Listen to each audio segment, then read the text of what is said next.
My name's Jerry. Smoking and dealing meth turned what I thought was the American dream into a nightmare of addiction. But Teen Challenge helped me wake up to a world of hope. Now I'm drug-free. If you know an adult or teenager who's struggling with a chemical addiction, Teen Challenge can help. Call us today at 417-581-2181 or reach us online at teenchallengeusa.com. This is Urban Family Talk.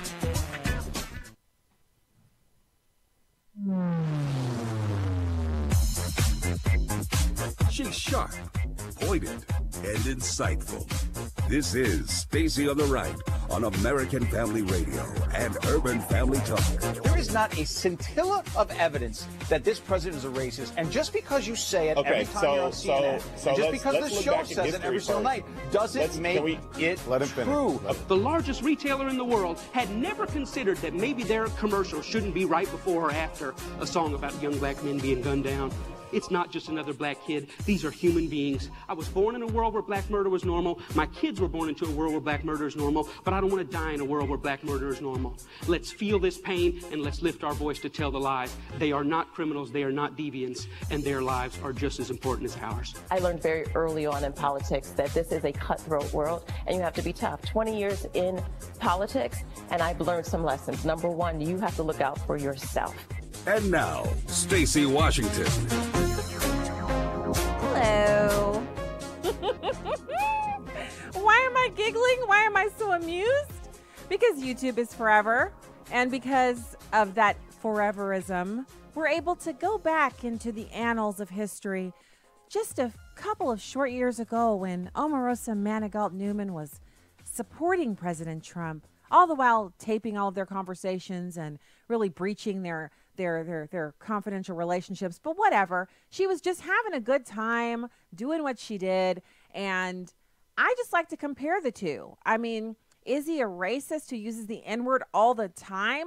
Or is he the guy that she said, you know, the rest of America, indeed the whole world, would have to bow down to the most powerful man in the universe? So we'll listen to that audio and we'll giggle and we'll, you know, you pop your popcorn in, or maybe you like to drink hot tea during this time of day, whatever your beverage of choice. We'll just enjoy that moment. We'll savor the hypocrisy of her now coming out as having been basically a self plant in the Trump campaign and then the Trump administration. And then we'll move on. Yeah. So today on the program, we have a lot of really good information. We're going to catch up on all of the news. And then, of course, we have something important. We'll take your calls. We'll be speaking with the listeners. I love talking to you guys and catching up on what you think is important and your reactions to what we share on the show. And then we're going to have Karol Markowitz this hour. She's a columnist for the New York Post. She's going to come on and talk about the media's blatant hypocrisy in media bashing. So interesting perspective there. And then we're also going to talk about later on in the program, there's a gentleman named Michael Smith. He happens to be a white man who has spent years of his life working as a pastor and a minister in black churches. And he has this TED Talk that I listened to actually a while ago, and I've talked about it before, but I feel like it's important to bring it up again now. It ties into today's news in that the president called Omarosa a dog on Twitter. And so there's a long list of people who've been called a dog by President Trump. And you guys know, for me, the Twitter is not the main event. It's the sideshow. It's like when you go to a barbecue, the most important thing there is the ribs or the steak or the pork steak. The sideshow is the coleslaw. And for those of you out there who are coleslaw aficionados, there are amazing coleslaws. There are certain restaurants who do amazing things. But for me, I'm not going to a barbecue so I can sample the coleslaw. I'm going there for barbecued cow and pig. And when we look at what the president is doing for this country, the main event, the barbecued ribs, the baby back ribs, the St. Louis ribs, the ones with a special rub that have been dry aged, all of that is the policies. All of that is the 100 points that he promised us during the campaign. This is what I'm going to do if you elect me. Now he's acting on a bunch of that. That's the main event. The coleslaw, or even, the pink lemonade is the Twitter account. Now, yes, the president can use his Twitter account for great good, and he can reach millions of Americans with that Twitter account. But he can also, strike back at people who've lashed out against him. And when he does that, it doesn't impact the support that people who voted for him feel. I know some people are embarrassed. Some people get upset about it. But if you're expecting him to change, I have to say, what other person do you know in their 70s in your life, real people that you actually get to interact with, that radically change their behavior in their 70s? I mean, obviously, if you become a Christian in your 70s, you're going to be radically different. But I'm talking about just their regular everyday habits that they engage in, which these habits have been cultivated over the past almost 20 years that Donald Trump has been in the television world. So I'm not excusing it, but I am saying that I'm seeing some hypocrisy on the part of people who are so upset about the president calling Omarosa a dog, but they also, if you check their iPod on their phone or check their Android device or check their Spotify account or their Pandora account, and you'll find lots of music by Jay-Z and Beyonce and other rappers and hip hop artists who regularly talk about murder and rape and everything else you can think of. Eminem, they're just bobbing their head and singing the lyrics. They're fine with that. But I guess because it's the president and he's supposed to be so much different than the rest of us, we need to get out of this idea that the people we elect from out of our regular everyday lives that go to Washington, D.C. are somehow above and separate and apart from the culture that we live in here in America. The fact is, Donald Trump is a reflection of Americans. Now, you may not be a cursor, you may not be a hardcore tweeter, may not be what Donald Trump calls vicious, which in his case, he uses it as a positive, not a pejorative. I mean, I don't know Donald Trump, so I'm just going by what he said. Look, listen around so next time you're out somewhere, just listen. Walk up and down the aisles at Walmart or Target. Go to Home Goods or Bed Bath & Beyond and see, don't you hear people who look a lot younger than they ought to look using the F-bomb. Turn on your television. How often do you hear profanity dropped on cable television? Look at what our culture is right now. It's time to take the blinders off, to drop the scales from our eyes and acknowledge that it's not an oddity that he talks this way and tweets this way. It is the norm for Americans. Now, if you're living that sanctified life and this is not your norm, God bless you. I'm right there with you. But I'm talking about the greater culture. The fact is, more people curse than not. More people drop the F-bomb in everyday conversation than not. More people actually have this it's like a way of basically, that's just the way everyone talks. And I'm coming out of, remember, I was on active duty in the Air Force where cursing was a normal part of everyday life. And we weren't even really as good at cursing as people who were in the Army or Marines. I mean, cursing is a language of its own. And I came out of that into, we moved to the Midwest and I realized, wow, civilians don't really talk like this. My dad was in the Army. So, I mean, he could curse with the best of them. Military policeman, Vietnam War vet. So, this was going from that to kind of going into a much more civilized, if you will, type of environment. And so I cleaned up my language. But that doesn't mean everyone has clean language. And so when we see what's going on in the country, it's not for us to be, we can be horrified, but it's not for us to act as if that's an abnormality. No, check out all the memes online, how the teenagers, even the 12-year-olds and the 11-year-olds are always talking about, they use an abbreviation for the F-bomb. And it's supposed to mean as far as you can go. Like if you say that's fantastic, it used to be, if you said something was fantastic, it was as good as it could possibly be. But fantastic doesn't describe it anymore. Now you have to use something even more, it basically go beyond that.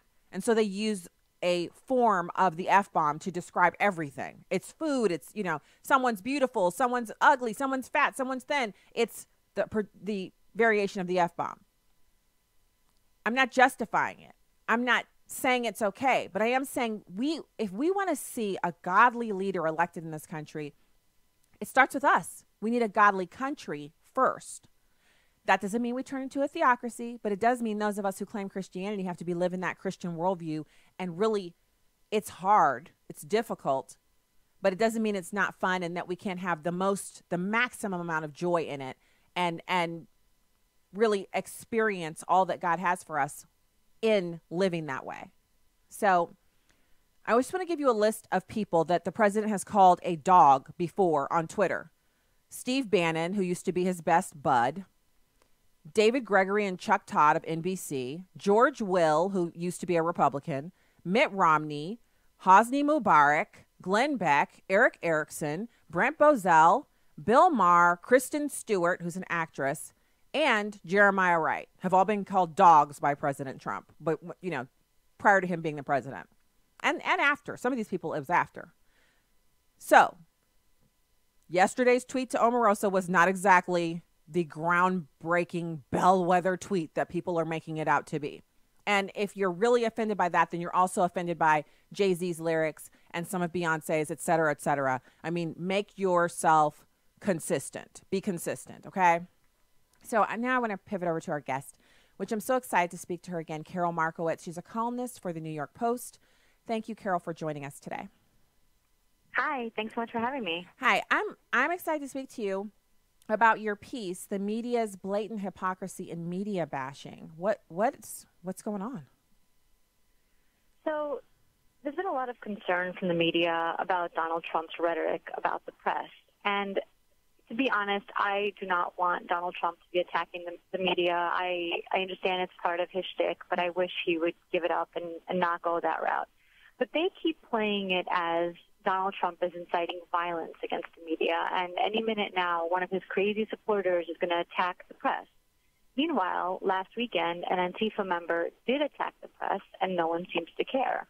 And then in parallel to that, Mayor Bill de Blasio has been on a tear attacking News Corp, who own Fox News, New York Post, Wall Street Journal, and some other properties, and are based in New York City, the city in which he is mayor, and nobody thinks he's inciting violence against the company.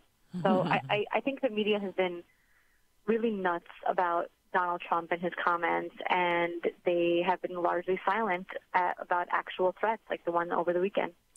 Also, I to add to this, and I'm not sure if you saw that the Antifa protesters at the 1-year anniversary of the Unite the Right rally and, you know, all of that nonsense, Antifa was there, and they were actually attacking the police, and they were attacking the journalists who were covering the event. And I've not seen a lot of coverage on that, except I think Chris Cuomo over at CNN was actually defending them, saying they had the moral high ground, but they attacked journalists, which I thought, I don't think that's acceptable. I am not one of those people who's like, oh yeah, you know, the media should be attacked physically. You know, there are people who are bad actors sometimes, right? But not all media. Yeah. Yeah, I mentioned that in my piece, that they attacked police, they threw firecrackers at police, they threw eggs at Secret Service, and they physically assaulted this journalist. And yet it's a really glossy, warm coverage that they're receiving. CNN, New York Times, Washington Post all put anti-hate groups, describe Antifa as an anti-hate group in the headline of the pieces about this march. So there's a narrative here, and there's a story that they want to tell, and when the story doesn't fit, they don't bother to amend it at all. Yeah, So this, all I'm wanting, I don't actually need anyone to be, you know, pro-President Trump or pro-people on the right or any of that stuff. What I'd really just love is if they would say, you know, just like we don't like the language from President Trump at the rallies, which I actually didn't really care about it until kind of just recently, where I actually don't care what he says about any of the individual groups or people that oppose him or any of that stuff. But I do care when the conversation surrounding things that he's said or tweeted eclipses things that are happening that are actually good. Like there's a couple of news stories that I haven't seen reported at all on CNN or MSNBC or any of the major networks, which is that Secretary Zinke is going to ship the headquarters of the Bureau of Land Management out of Washington, D.C. And I actually think, by the sound of it, from what I've read, it sounds like a great idea. But what I would love is for someone with a huge audience, you know, an international audience like CNN, to interview Ryan Zinke or someone from the Bureau of Land Management to talk about what this looks like. And then there's also another agency, the U.S. Department of Agriculture. They're also planning on moving to the far West Coast. They're considering Seattle. So I think if Americans knew about that, that Americans would give public comment and kind of say, you know, because we get some of our best ideas from America. Instead of Seattle, maybe another city that's a little smaller, but is still centrally located. So Trump is all the air in the room, and he has been this entire time. It's not working for me because I want to have conversations about the issues. So I want to continue this. I know you're done at the bottom of the hour at 3:30, but let's hold on, and we'll be right back with more Karol Markowitz of the Washington Post right after this.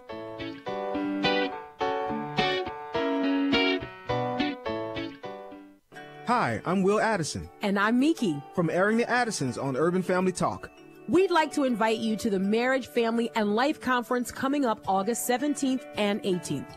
The list of speakers is amazing.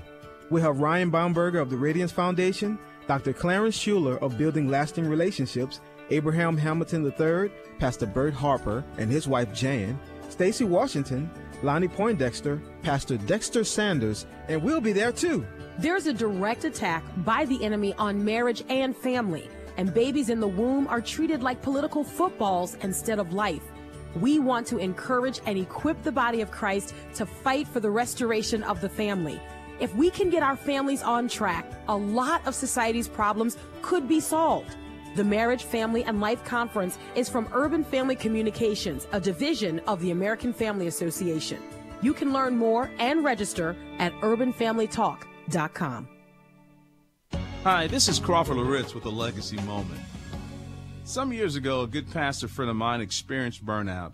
Years of leading a growing urban church and the pressures of meeting the unique challenges of the people in this community took their toll. He was discouraged and in the grips of a paralyzing depression. He took some time off for rest and healing. Well, God used an unlikely man to encourage him. They had very little in common with one another. They differed theologically in many other areas. But my friend said that this man cared deeply about him and that God used him as a very significant part of his healing. Sometimes God speaks through people in situations we would least expect. I thought about this when I read Ezra chapter 6, verse 22. The work of the rebuilding of the temple had stopped. The people were discouraged. Morale was low. But listen to these words as they got ramped up again. And they observed the feast of unleavened bread 7 days with joy. For the Lord had caused them to rejoice and had turned the heart of the king of Assyria toward them to encourage them in the work of the house of God, the God of Israel. This unbelieving king says, I don't believe in your God, but I know that you were told to do this, and I want to remove every barrier, every hindrance to make sure that you're successful. Wow. God uses whomever he chooses, even pagan leaders of wicked nations. So keep your heart options open. You might be surprised at who God will use to lift your spirits and to give you what you need to keep going. Well, here's what I want you to remember today. God is a lot bigger than we think he is. He has what we need. It just may not be in the places we typically look. Legacy Moment is a production of Moody Radio, a ministry of Moody Global Ministries.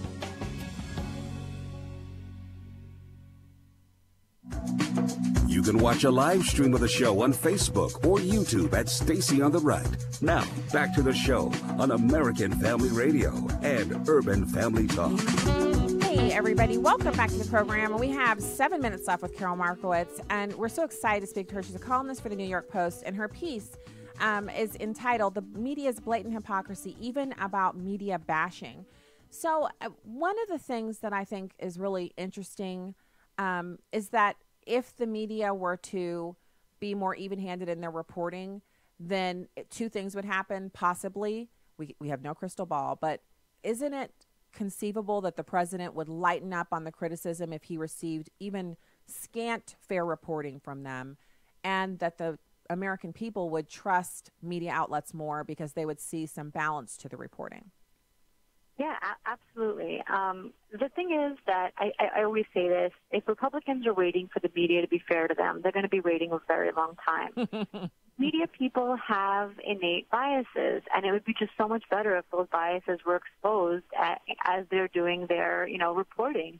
That's the perfect world that I would like to live in, but I know that they hold themselves up as like defenders of democracy, and what they do is so far above partisanship that no, they would never be partisan. And yet study after study shows that most newsrooms are overwhelmingly Democratic. So it's something that is very hard to get over. And obviously Donald Trump has it even worse, I would say, than George W. Bush or, other Republicans. But the media skewered Mitt Romney. I mean, Mitt Romney, this, nice guy who, has almost no skeletons whatsoever, and they still went after him so hard on so many different things. I mean, Binders Full of Women remains one of the most idiotic, attacks in history, and yet he didn't become president because of their ongoing barrage of attacks at him. So, yeah, Donald Trump should maybe rise above some of the criticism that he gets, but he's not that guy. He's not the guy who takes the hits and continues on. He enjoys the fight. So they're going to continue to have fights with him, and I don't think the American people are seeing it and thinking that the media is so far above what he's doing. Well, okay, so 2 quick points there. First of all, isn't it kind of ironic that they attacked Mitt Romney and drove him from office when the possibility of him running yet one more time, had he not been so completely vilified, and if he'd won, would have meant that they wouldn't have to deal with Donald Trump because Donald Trump doesn't back down, right? So they kind of made their bet. That's a very funny quirk of history. Yeah, so then if we carry that on, knowing Donald Trump, so he's always been a bit of a flamethrower, but he was much calmer. I've gone back and watched a lot of YouTube videos that are of Meet the Press and 60 Minutes and all these different programs that he's been on when he was just a developer in New York. And he would talk about Korea and intellectual property theft from China. And he was always very direct, still New York, but nothing like he is now where he's if you punch him, he launches a nuclear weapon at you. So that part of him is the most recent iteration of Donald Trump that was developed over his years of being on The Apprentice. The flame-throwing increased his social media and made the show more popular. So after 17 years of him doing that and kind of developing this persona, now people seem like they want him to go and almost be a Mitt Romney, which he will never be. And so they created him. Yeah, the media created him. They made him and he's president, so it works. Yeah. His flame-throwing works. So should he, so I guess my other second part to that, Carol, is they made this possible. The possibility of Donald Trump is a unique creation of today's American media, which trends liberal. So should Donald Trump try to be a sweater vest wearing, older version of Mitt Romney, or should he, and it's almost as if they're saying, yeah, we made you and we knew you were like this, but, and we're going to keep hitting you, but you can't hit us back. And Donald Trump is saying, no, I'm teaching you that every time you hit me, I'm going to hit you back, whether it's, and I thought that his comment about Mika Brzezinski, I was so flabbergasted when he, talked about Mika Brzezinski the way he did. I mean, it was rough. I thought that was whoa. But then I thought, doesn't she also say he's mentally ill and psychologically unstable on her show every day? I mean, it's as if people don't listen to what the insults. So a couple of things. Yes, absolutely. I think there's so much below the belt attacks on Donald Trump that he goes back with the below the belt, attacking people's looks and their wives, etc. So, but he is president, and I'd love to see him act more presidential. So no, I'm not waiting for him to be a sweater vest Mitt Romney. That's never going to happen. But it would be great if he would stop the attacks on Twitter, because I do think he's going to face political repercussions. It might not be at him. His base loves him and comes out for him. But, the Republicans are facing a tough race this November, and what they're losing is college-educated Republicans in the suburbs who don't like this kind of mudslinging. So we'll see if he changes his tune, if the blue wave really does come to pass. Well, I agree with you. Unfortunately, I don't think that people have made the connection that you and I kind of just, stumbled upon there between the attack of Mitt Romney and the complete, it was like a dismantling of him. And Mitt Romney was never my guy, primary wise. I was always for someone else. Right, same, yeah. But afterwards, when he was the guy and I began to learn about him, aside from his debacle with, the grandfather of Obamacare that he implemented when he was governor. Aside from that, I couldn't find much about him not to like. His family life, his relationship with his wife, the grandkids. Yeah. And then also when he would talk about the issues, like he was the one who called out that Russia was really a geopolitical foe. Oh, and, absolutely. You know, he predated that by years. Oh my gosh, he was the first one. So there was a lot about him that I thought, you know, if he wins, we're going to win, like as a country. Even liberals will win with a Mitt Romney because he had a little bit of a moderate streak in him that was weird because he was so conservative on like everything. But then there was this like the healthcare thing. So I thought liberals will be angry, but they won't be as angry the further we get into it. Like we will have stuff to be mad about too. But then they took him apart. And for the very thing that they said he was doing, which is war on women, he actually proved that he was the opposite of someone who didn't want to hire women. And they used the proof to destroy him, that and the 48% comment. And now here we are with Donald Trump. So so first of all, I don't want the midterms to be a bloodbath. I want to see the continuation of this agenda because Obama got a chance to implement his agenda. He did everything except the Supreme Court. The last Supreme Court appointment went, you know, according to plan. And I think that the Republicans and their president, you know, deserve the same opportunity. But I also think there's it's like we're at a tipping point, Carol, where the civility has gone out the window. And so is everything else. And we're seeing people that aren't acting like Americans, like Antifa and all of that. And I just don't want that to keep going. I know you have to go. I'll give you the last word. Thank you so much for having me. Thank you. Thank you so much, Carol. Speak to you again soon. She had a hard next appointment that she had to get to at 2:30, so we split the interview over the break. But I thought, and I have to go back to her piece for just a moment really quickly. She said in her piece that this past Sunday, she's recounting how Bill de Blasio sat down with Brian Stelter at CNN to continue his Crybaby News Corp is mean to me, so I wish they'd disappear tour. And Stelter had been pummeled on Twitter for glossing over the mayor's comments when he originally made them the prior week. So when de Blasio commented, if you could remove News Corp from the last 25 years of American history, we'd be in an entirely different place. Some people reported that as an attack on the press. Well, Stelter made sure to clarify that this was merely an attack on Rupert Murdoch and his properties, and therefore doesn't count. So the point that Carol is making in her piece, and that she made so well here on the show, is that, you know, while a lot of people don't appreciate the kinds of interactions that the president has online, he does have a point. And that's what keeps it from going completely off the rails.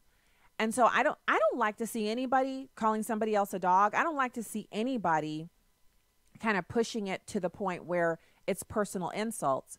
But I also think we have to be realists, and we have to you go with the lay of the land as it is. You can try to change it, but you have to acknowledge where you are. And where we are is we have a president who's not going to take any type of insults or nothing from anyone. Like, no matter where it's coming from, he's always going to hit back. So then the question is, what do you do after that? When you know that now what? Let's go to the phones. We have Rory from Florida. Thank you for calling into the show today. Hi, Stacey. How are you? Doing good. How are you doing? Good. I just wanted to touch on basically what you've been talking about for the last half hour. And I see it as well as far as what we talk about, how Trump is using Twitter and his language and everything. But overall, I mean, I see it as what I, quote unquote, call the trashification of America, as far as this is what the media, as far as pop culture, is putting out there. We have, in the past 15 years, lowered our standards of dress, of music, of acting, to a place that, in some ways, it's unrecognizable. It's uncivil. And the thing about it is, you know, with Trump tweeting, he's tweeting, like you say, in his defense. But the thing about it is, for 8 years with Obama, we never had a media that criticized Obama. Mm-hmm. Only maybe Fox News or any conservative outlet. Well, now the tables have turned, and it's kind of like he's calling them out because all they do is criticize. Mm-hmm. And like you stated and the guest stated, maybe if they did ease up on the criticizing of him, sure, maybe he would tone down the rhetoric of his tweet. I think he would. I don't think he's expecting them to ever like him or treat him the way they did during the campaign. But I do think that just even scant coverage of some of the good things that are going on would just go so far. You know how it is when the relationship is bad and one nice thing occurs between the two people. It just, you can see the relief wash over both individuals. And there's that brief moment where you could actually just be a little nicer to each other more often. It's on the horizon. You both can see it for the first time in ages. That's the kind of thing that I think most Americans would like to see. They'd like to see fewer tweets from the president that aren't related to policy. And they'd like to see some positive coverage of maybe not the president himself, but positive coverage of some of the actions that he's taken. And that doesn't seem to be happening. And so I'll also I'll point out that the point that Rory made about our culture degrading over the past 15 years, reality television has played a large role in that. And I encourage you, you might be someone who, you might enjoy watching The Real Housewives or something like that, or The Bachelor or something of that nature. If you stop watching it for a week or so, it might take longer than that. It might take maybe a month. Sometimes we'll fast television where we won't watch TV for a while. And then when you cut it back on, you're always shocked to see like, whoa, I guess I was watching this every week. And so it makes you reevaluate your television viewing habits, your diet of television. And I think we've all become desensitized to what is the norm on television. And if we were to just kind of go back in time a while and compare, or if we were to, kind of imagine viewing television for the first time as someone who just, you just show up here and you view the television and you're like, oh, interesting. What's this show? We would all be shocked. And the things that we allow our kids to watch. I know our kids were wanting to watch this. It's a reality cooking show. But every one of the contestants who were, wannabe chefs, they spent so much time cursing that I told the kids, I said, I know you want to watch this show, but do we really want to sit here and listen to them drop all these F-bombs and all this just because they're cooking and things aren't going perfectly? And the kids, they agreed, but they were interested in seeing the dishes and stuff that they made. And I said, we surely can find another show like that doesn't have all of the cursing. But just the fact that they were watching it, and at first, because I heard a few curse words and I wasn't even shocked at first. And then I realized, I'm like, wow, I'm hearing this from the TV. I come over to see what's going on. They're in the room that's right connected to our kitchen. So we're in the same space, but I'm cooking and not paying attention. And I thought to myself, this is where we are. This is the truth of what our expectations are with our children and television and their viewing habits. And so I want us to be better about it. The way to solve the problem is for us to make the changes ourselves, which means we have to turn some things off.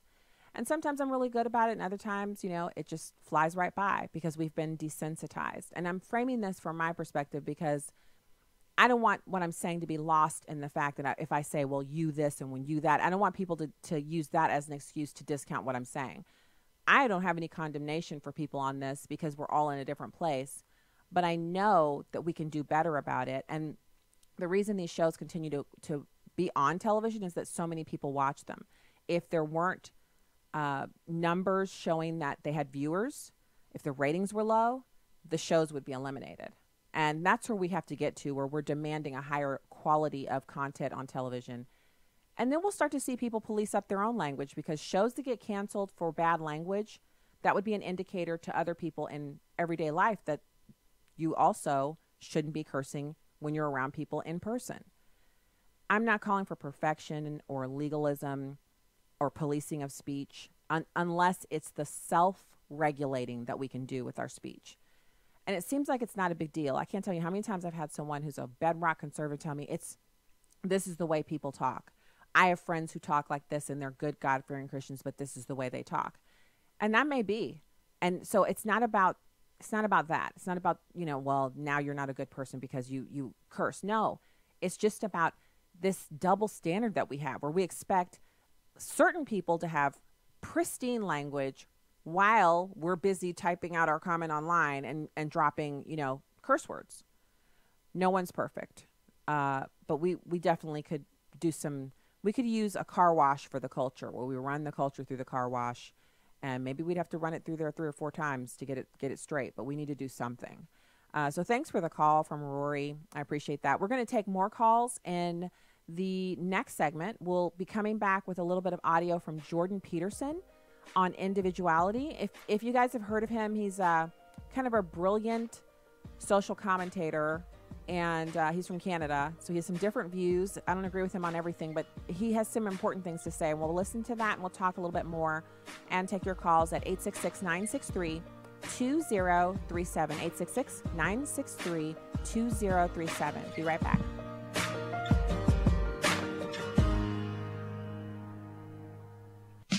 Part of growing in Christ is learning how to encourage others. In doing so, you always gain strength for your own journey. It's kind of like you can't pray for someone in earnest and remain angry at them. You may not like what they've done, but the presence of God has a way of sifting the wrath right out of you. You can't encourage someone else in your walk and remain numb to the encouraging words yourself. As you encourage others, you begin to see that all things are possible in Christ Jesus. Your obstacles become visibly obtainable. In this world of self-centeredness and all about me, be extraordinary. Don't be the norm. Each day, stop and take a me poll to determine just where you are in your walk with the Lord. Encourage your brother or sister in the Lord in that area and watch God do some amazing things in your life. Your deliverance is resting in the power of your tongue. With a heart for the urban family, I'm today's urban woman, Tony Johnson. Connect with us at urbanfamilytalk.com. Here's what you missed on Airing the Addisons. I fed Sam Witt. That's baby number 5. He's a year and some change. I'm like, okay, I can finally eat now. So I'm sitting down, I'm eating. Man, Sam Witt run up to me, covered in Vaseline, like petroleum. I'm like, man, y'all can't watch? 3 of y'all in here? Mariah, Gabby, and JD. I give Nathaniel, you know what I'm saying, a pass on it. He's not watching Sam Witt. The 3-year-old is not responsible. Yeah, but he could have said something. He could have been like, whatever. You know. Think him like Rance Allen. He doesn't talk like that. Yeah, he could have gave me a ransom.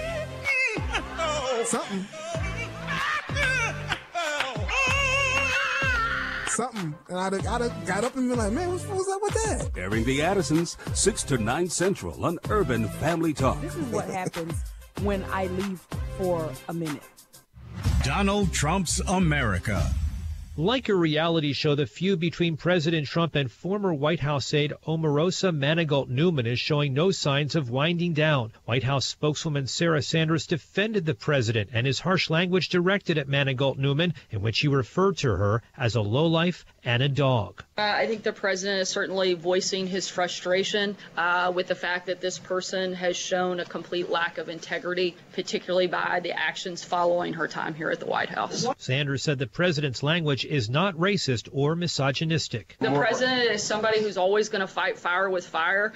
This is something that isn't new, and it's something the American people knew when they voted, overwhelmingly elected him to be the president of the United States. Separately, the Trump campaign has filed an arbitration claim against Manigault-Newman, claiming that she broke a 2016 non-disclosure agreement by disparaging the president in her new book. At the White House, John Decker, Fox News. Welcome back to Stacy on the Right on American Family Radio and Urban Family Talk.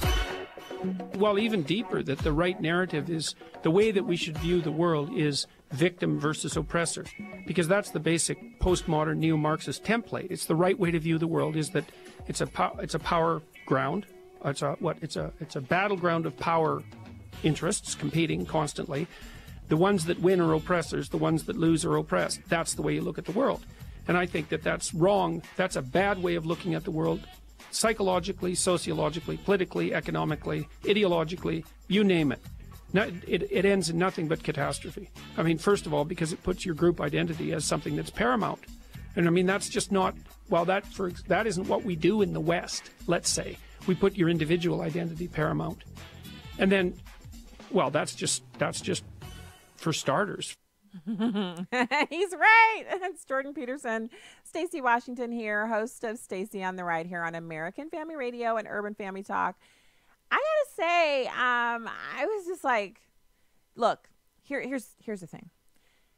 it's not a zero-sum game. So when you look at opportunity in America and the ability of really, we have people who've become millionaires and billionaires by turning nothing into something, turning an idea into something. And it's not for nothing that I use the next example. Kim Kardashian has an app that's worth $500 million. An app where kids pay for, it's like tokens in the game that they can buy clothes with for their avatar. And in the game, everyone is a version of Kim Kardashian. And so you're this super cute avatar and you get to dress it and go around Hollywood and do things that Kim Kardashian would do. And kids ask their parents for their allowance in money on this app so that they can play it with each other and dress up like this person. That is literally nothing. It's just a bunch of, zeros and ones or whatever comprises computer, programming now in an interface that is based upon her. Her celebrity is based upon really nothing. She's just famous for being herself.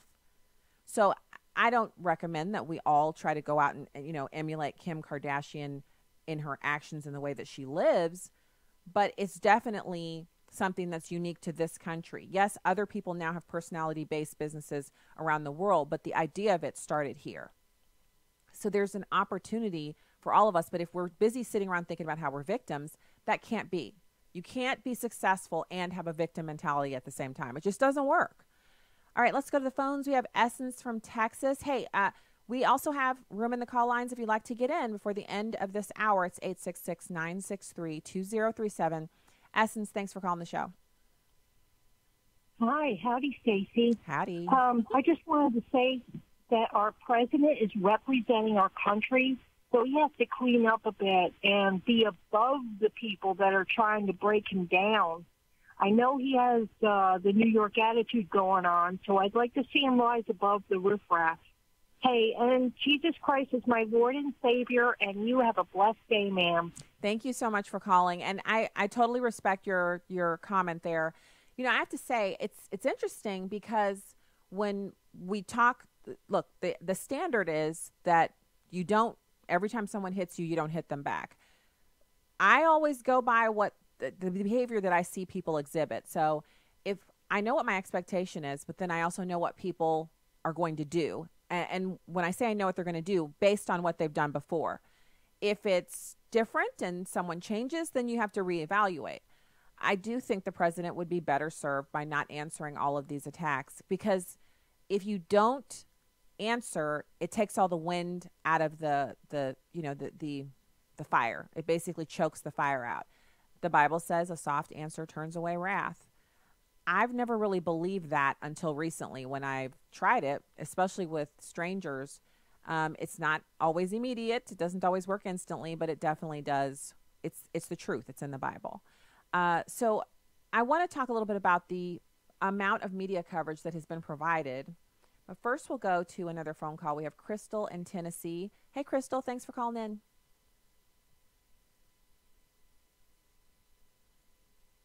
Oh, okay. Well, all right. So maybe we'll have Crystal in a minute. Crystal in Tennessee? Yes? No? Okay. So the news is reporting over at MRC TV. They're the ones who watch all the television and keep track of how many minutes are spent on each particular item.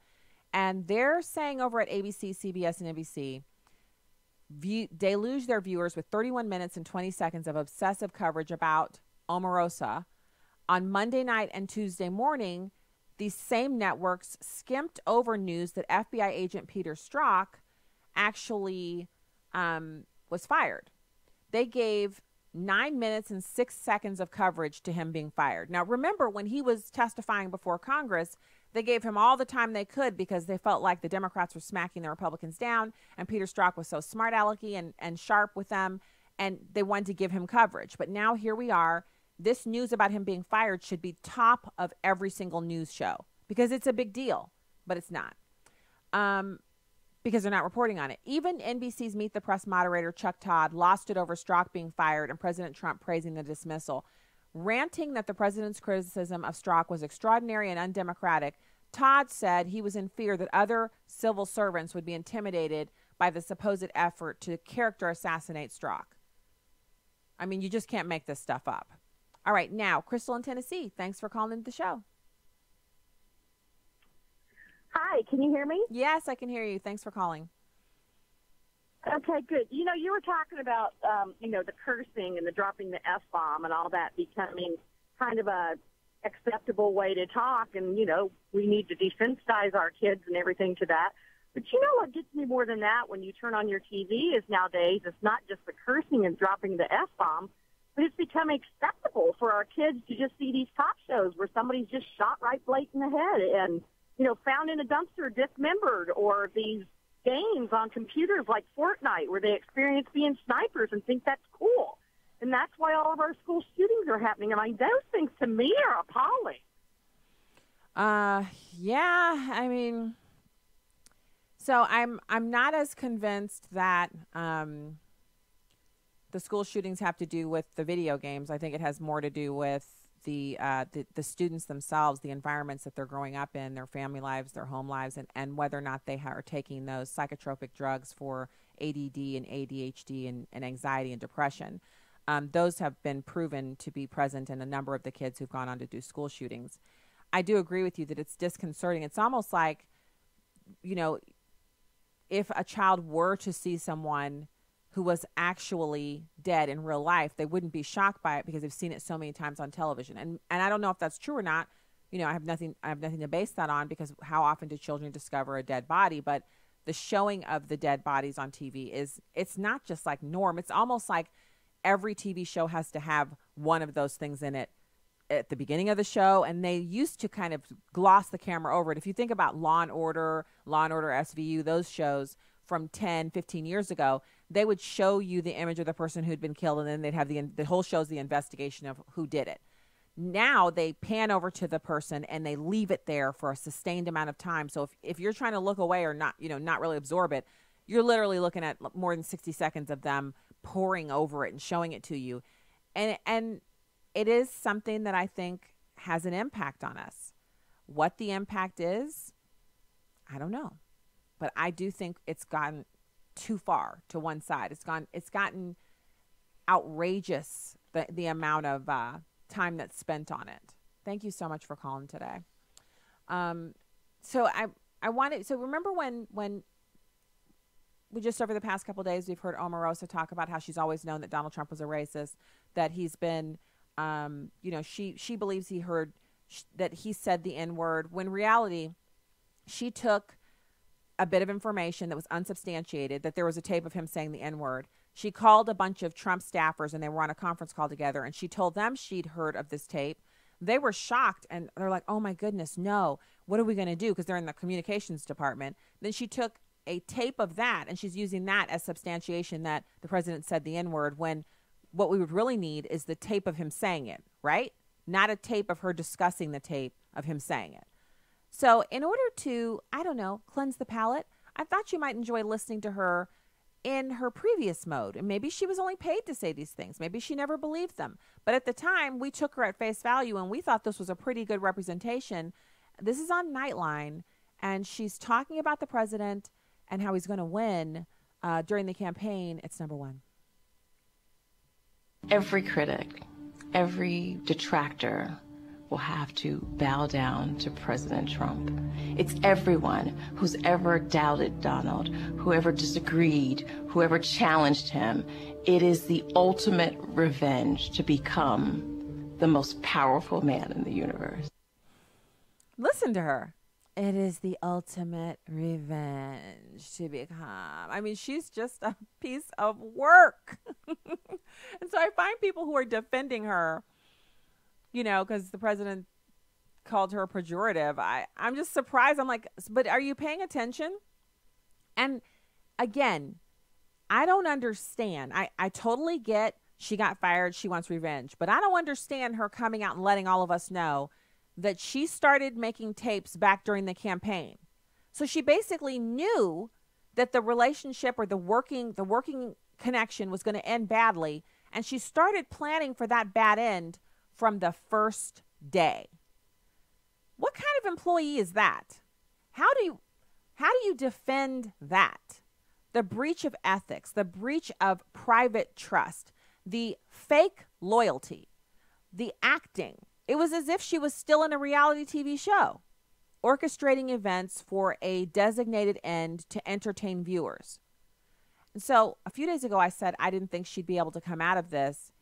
She's going to be on the left. She's going to be pretty popular for a while they can still hold this stuff up. That while the story holds together, she's going to be pretty popular. But at some point, this is going to end.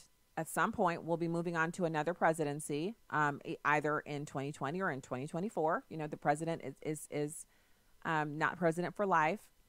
And at that point, when you're going to, because she used to work in previous presidential administrations. She was there in the Clinton administration. There has to be work in the future.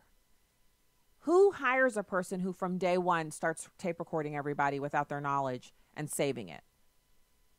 I just don't see it happening. So perhaps it would. I mean, you can never tell what the future holds, but I just don't see it happening for her.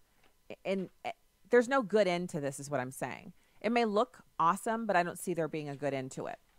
So I found this piece, and I think it's kind of appropriate because today is hump day. So you're just getting to the halfway point in the week. And I enjoy my work. When I talk about how happy I am it's Friday, it's because I'm looking forward to resting. But I enjoy the work that I do. But it's no secret that a lot of us people were insomniacs and we can be sleep deprived. So I was kind of surprised to see this story by Sarah Napton, who's a science editor. And she's talking about sleep deprivation fueling loneliness because tired people are socially repellent. Now, I'm not kidding. This is some interesting stuff. According to this, sleep deprivation is fueling the loneliness epidemic because overly tired people are less sociable. Researchers at the University of California, Berkeley have found that sleep-deprived people feel lonelier and less inclined to engage with others, avoiding close contact in much the same way as people with social anxiety. The study also showed that tired people can pass along their feelings of social isolation to others, almost as if loneliness is contagious. So Matthew Walker is a professor of psychology and neuroscience at UC Berkeley. He says that sleep deprivation for people, humans, we're social, can turn us into social lepers. The less sleep you get, the less you want to socially interact. In turn, other people perceive you as more socially repulsive, further increasing the grave social isolation impact of sleep loss. So okay, one more time. The less sleep you get, the less you want to socially interact. In turn, other people perceive you as more socially repulsive because you're not interacting, further increasing the grave social isolation impact of sleep loss. It's a vicious cycle that may be a significant contributing factor to the public health crisis that is loneliness. According to the Mental Health Foundation, only 38% of Britons say they regularly sleep well, and 1/3 say they're chronically sleep deprived. So they also did brain scans of sleep-deprived people. As they viewed video clips of strangers, showed spikes in areas responsible for social repulsion, which are activated when people feel their personal space has been invaded. Wow. So then they did a second experiment asking 1,000 online participants to look at pictures of well-rested and sleep-deprived people and judge whether they'd like to spend time with them. And sleep-deprived people were continually rated as lonelier and less socially desirable. After watching videos of the tired group, participants also reported feeling lonelier themselves. So, it's true. You need that sleep. If you don't get it, it makes you socially repulsive. I don't know if I believe it 100%, but it certainly makes me want to get to bed on time tonight, get some rest. All right. That's hour one. We'll be back with hour two, where we're going to talk about why blacks are the only people in America allowed to talk about how great it is to kill each other in our music. You don't want to miss that. Stay there.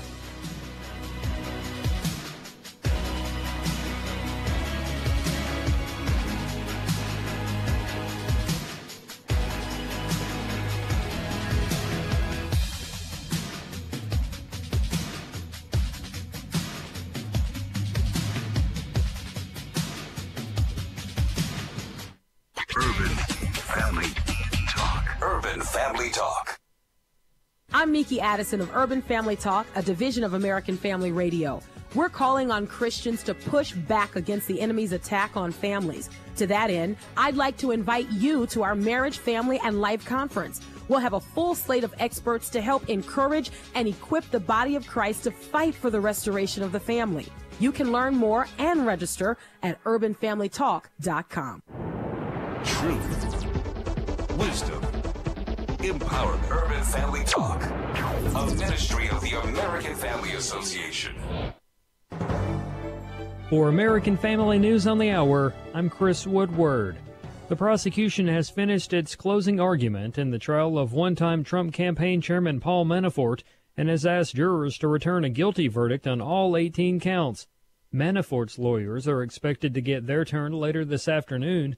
Manafort is accused of bank and tax fraud. While the case is not directly related to Russia's election meddling, this is the first trial brought by special counsel Robert Mueller. A short August recess comes to an end for the Senate and President Trump's pick to fill a Supreme Court vacancy. Fox News Radio's Jared Halpern has more from Capitol Hill. With senators returning from an abbreviated August break, so is Judge Brett Kavanaugh. President Trump's Supreme Court nominee is meeting with 3 more senators today, including a pair of Democrats who supported the president's first nominee. Indiana's Joe Donnelly is the second Senate Democrat to meet with Kavanaugh. North Dakota's Heidi Heitkamp, the third. Both are considered moderates, facing re-election in states that strongly supported President Trump 2 years ago. Kavanaugh is expected to meet with dozens of senators before his confirmation hearing early next month. On Capitol Hill, Jared Halpern, Fox News. What the enemy meant for evil, God used for good. And that's how a pastor defines the situation involving a billboard company that refused to run his advertisement of an evangelistic event simply because he is holding a Bible in the picture. The billboards were displayed at several locations, including a mall in Orange County, California. Pastor Greg Laurie says he was told there had been complaints, and even after he offered a revised image, the billboard company still took down the ads. The ordeal has led to numerous interviews, including one today on AFR's Today's Issues program. You know, for a couple of billboards in a mall, in exchange, I received an opportunity to talk about our event, which is August 17 to 19 at Angel Stadium. And by the way, people can watch it live online by going to our website, harvest.org. But also I was able to talk about the Bible to a larger audience. And so to me, it's really worked out in our favor, and I think a lot of people were outraged, even non-believers, saying this is going too far. More on the story at onenewsnow.com. A pro-Israel activist is appalled at the decision of Colombia to recognize a so-called Palestinian state. AFN's Chad Gerning has more. While both Guatemala and Honduras have shown their support for Israel by following the United States' lead to move their embassies to Jerusalem, Colombia has moved in the opposite direction, as the outgoing administration decided to officially recognize a Palestinian state. But a Palestinian news outlet claims the decision was agreed upon both by outgoing Colombian President Juan Manuel Santos and the newly inaugurated President Ivan Duque. Lori Cardozo-Moore, proclaiming justice to the nation, says Colombian leaders need to heed the warning in Genesis 12:3. If any nation wants to be blessed by Almighty God with freedom, with wealth, with agriculture, with peace, then they had better get on the side of God's word. If they're not, then they are signing their own signature for destruction. They have committed to follow a lie and a false narrative. Cardozo-Moore wonders, where is the church? The majority of their population in Colombia are Christians. Where is the church? Where are the church leaders in Colombia condemning what their government is doing? There is silence. Why? Because Christians all over the world who have been taught replacement theology, with the exception of the evangelical Christian movement. Israel's foreign ministry is waiting to receive explanations from the new Colombian government, which is looking into the matter. I'm Chad Groening. And the Italian cabinet has approved a year-long state of emergency for Genoa after a key highway bridge collapsed, killing at least 39 people. Italian Premier Giuseppe Conte says his government won't wait until prosecutors finish investigating the deadly Genoa bridge collapse to yank the concession from the main private company that maintains Italy's highways. Conte, who led an emergency cabinet meeting today in Genoa, called the tragedy unacceptable in a modern society. That is American Family News for this hour. For more news and information, visit onenewsnow.com. Pastor Joseph Parker. You know, obviously when things are going well, it's much easier to have an attitude of thanksgiving and praise to the Lord. But even when things are going difficult, it's important to know, too, there's never a time that's inappropriate for us to thank and praise God. Now, some may ask, well, what about when you're going through difficult times, when you're walking through the valley of the shadow of death? We can have two different responses. We can worship or we can whine. Tune in to the Hour of Intercession, weekday afternoons at 1 Central on Urban Family Talk.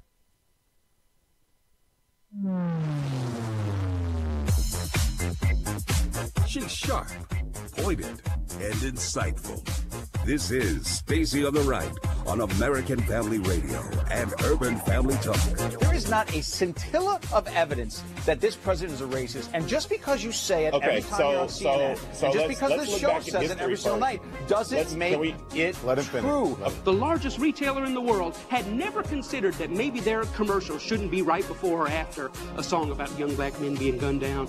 It's not just another black kid. These are human beings. I was born in a world where black murder was normal. My kids were born into a world where black murder is normal, but I don't want to die in a world where black murder is normal. Let's feel this pain and let's lift our voice to tell the lies. They are not criminals, they are not deviants, and their lives are just as important as ours. I learned very early on in politics that this is a cutthroat world and you have to be tough. 20 years in politics, and I've learned some lessons. Number one, you have to look out for yourself. And now, Stacy Washington. Well, welcome to the program. This is hour 2 of Stacy on the Right. Great to be with you today. Call lines are open if you want to call in and join the program specifically to discuss our next topic, where we're going to be unpacking this TED Talk by Michael Smith. He's a pastor and a public speaker now because he has brought to the forefront something that is it's a disgusting truth in our country, which is that certain behaviors that would never be tolerated by other groups are tolerated by one particular group of Americans to our own detriment. So you're probably wondering what's the deal? What's the deal is it's music. Now, we have a lot of people who discount the impact of music. The fact is music is very, very impactful on us. Anything that you listen to over and over and over again is going to have an impact on you. Anything that you listen to repeatedly that's set to music that you enjoy is going to have an impact on you. It doesn't have the same impact on every person. So this is by no means a call for censorship or anything like that, but it's a conversation that we need to have. And the reason we need to have it, because I always get this, someone invariably will email me and say, well, this doesn't apply to me, or I don't listen to that, so it doesn't apply to me. Well, if you buy products in America today, then you are a part of the rap music industry. And the reason that that's the truth is that most rap music is underwritten by commercial sales, ad sales, revenue that comes from as a part of the entire packaging and marketing of the music. So while Walmart doesn't have their logo on an Eminem record, music videos that show Eminem at singing and rapping the songs on that record will have ads around them from places like Walmart and Tide and Clorox, things that you buy. So one way you can adjust that is obviously you can start purchasing things that aren't as commercial, like we have at American Family Association has cleaning products that you can purchase on the AFA.net website that don't have these same kinds of connections and directly support the ministry. And I encourage you to consider that. Check them out online, give them a try. If you don't like them, you haven't lost anything. It's just an opportunity to kind of direct your dollars in a way that, isn't tainted by a lot of this other stuff that I'm going to describe to you. So here it is. You've got Michael Smith. He's doing this TED Talk, and I couldn't do the whole TED Talk on the show, obviously, but I did feel like it was important enough to take some bits from it so that we can have this conversation and begin to understand the connection between the music, and it's one segment of our population, not everyone. What's interesting is it's produced by one segment of our population, but the chief consumers of the music are not the black community. So while rap is primarily a phenomenon out of Black America, the primary consumers of rap music are actually white teenagers and young adults.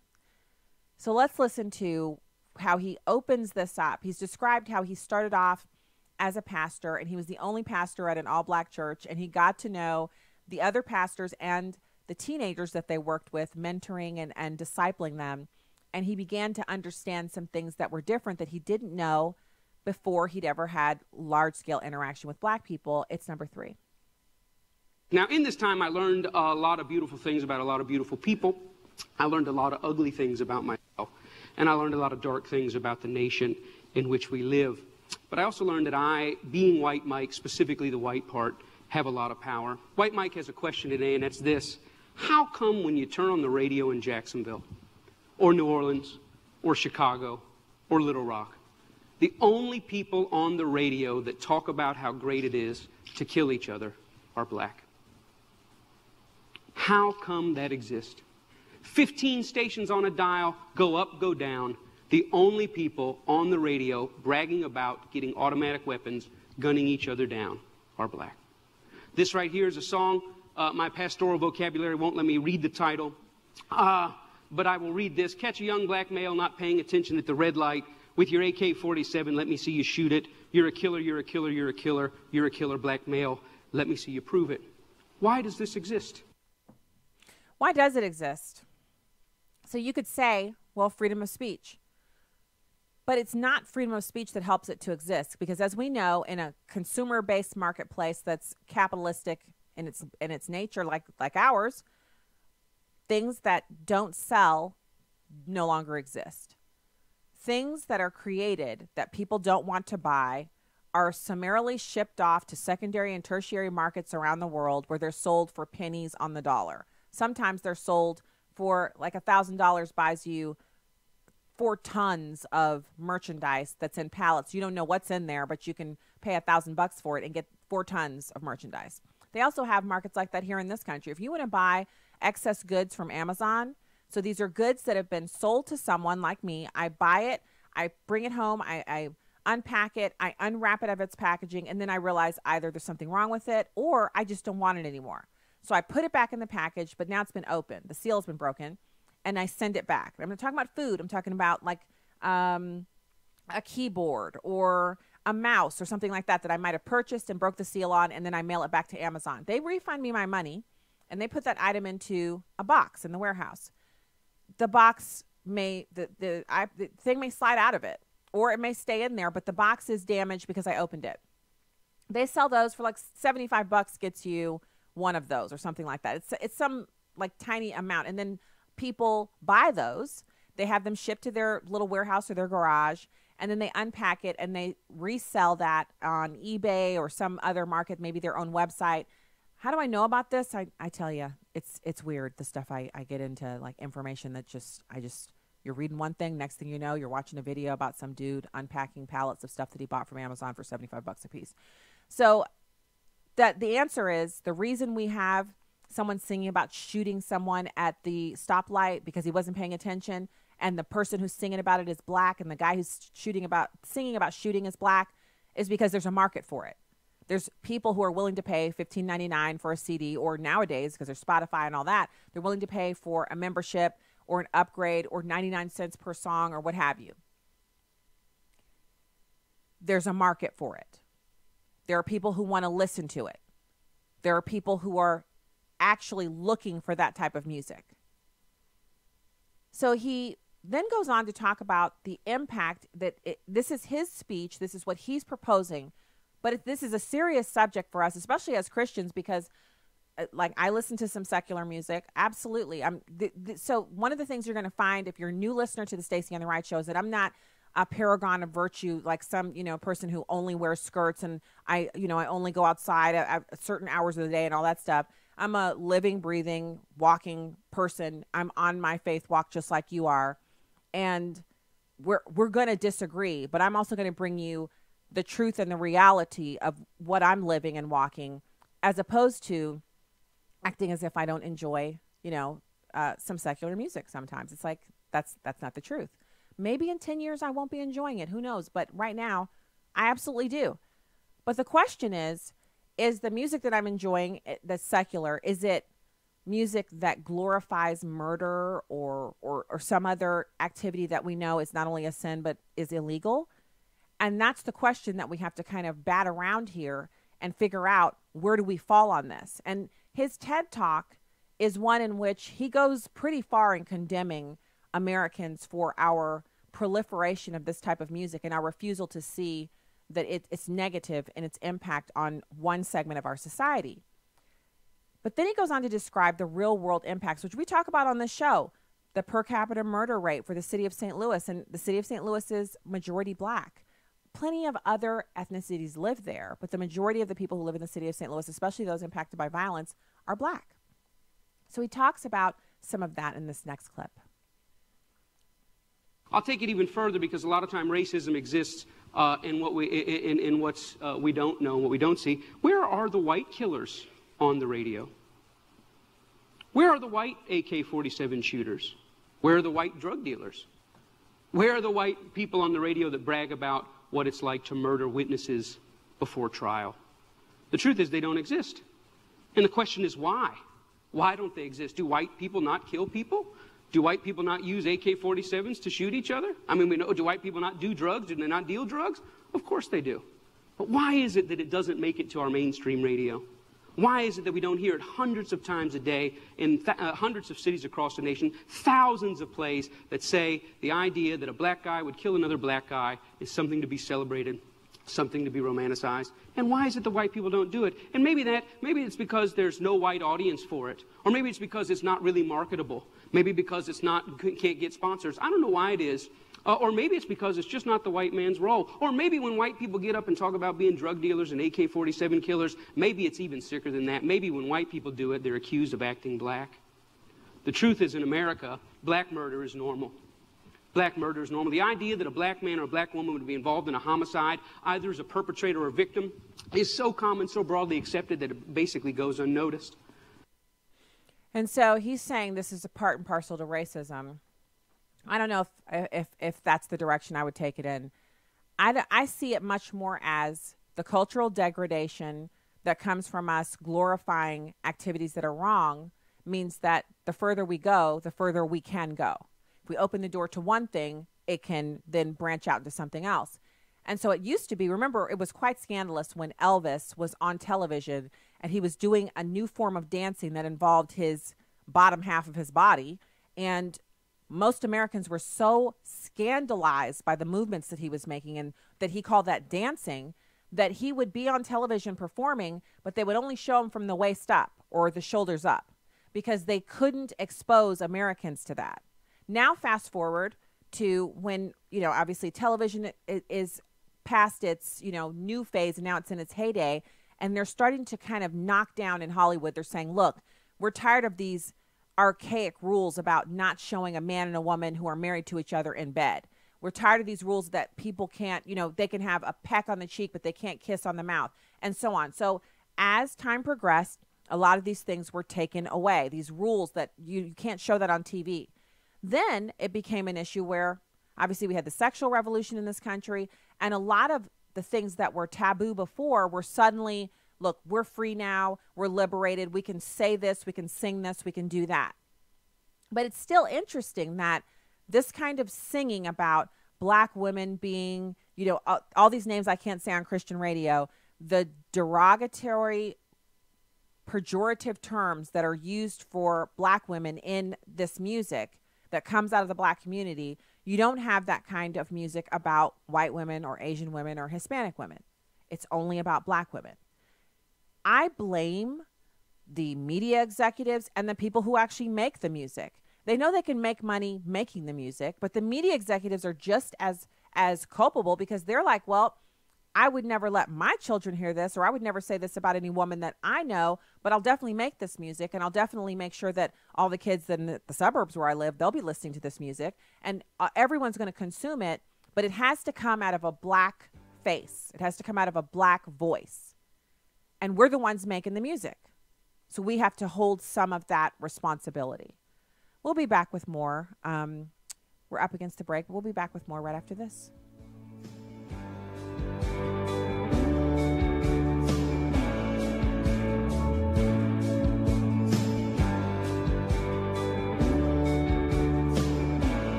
Hi, I'm Kevin Sorbo. You may know me from my TV series Hercules or Andromeda, or one of my hit films such as Let There Be Light, God's Not Dead, or What If. I wanted to invite you to offer your full support for the ministry of Preborn and its leader, Dan Steiner. The team at Preborn is very focused and very successful at saving preborn babies from abortion. The ministry of Preborn saves babies' lives through ultrasound. By letting a mother hear her baby's heartbeat and see her baby in the womb, she'll choose life 80% of the time. For $140, you can help save 5 babies' lives. All gifts are tax deductible, and 100% of your gift goes to saving babies. To donate, go to preborn.com. That's preborn.com. Or dial pound 250 and say the keyword baby. That's pound 250 and say baby. Every baby deserves to be born. This is Viewpoints with Kirby Anderson. If you've seen any of the videos posted showing leftist mobs confronting conservative leaders, you know that we may be one wrong move away from mob violence. The most recent video posted involved Charlie Kirk and Candace Owens of Turning Point USA. They were eating breakfast in a Philadelphia cafe and were verbally assaulted with whistles and bullhorns pushed into their faces. Water was thrown on Kirk, and Owens had to tell one woman with a bullhorn to get out of her face. I've said on my radio program that the slightest move or gesture could be misinterpreted and violence could erupt. Sometimes the perpetrators even seem to be trying to provoke a physical reaction. When Florida Attorney General Pam Bondi attended a movie with her male companion, they taunted him by saying things like, "What are you going to do about it?" They seem to be looking for an excuse to retaliate if he chose to defend her. In a recent commentary, Brandon Morris raises the same concerns I've been voicing. He says that if he was with a colleague, he might not react, but merely put his hands up to show he would not retaliate. But what if he was with a mother or a girlfriend? And what if a small child was with him?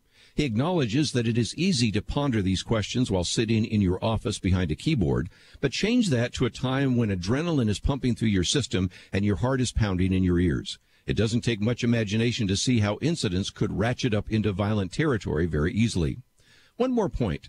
The leftist mob threw water on Charlie Kirk, but until it hit him and he could feel it, how did he know it wasn't acid or some other liquid? No one was arrested.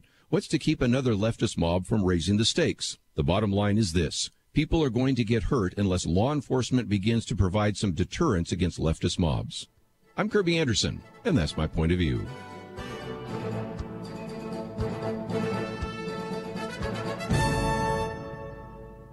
Take Kirby and the Point of View team with you on the go with the Point of View app. Search for Point of View Radio at the Apple or Google Play stores. Welcome back to Stacy on the Right on American Family Radio and Urban Family Talk.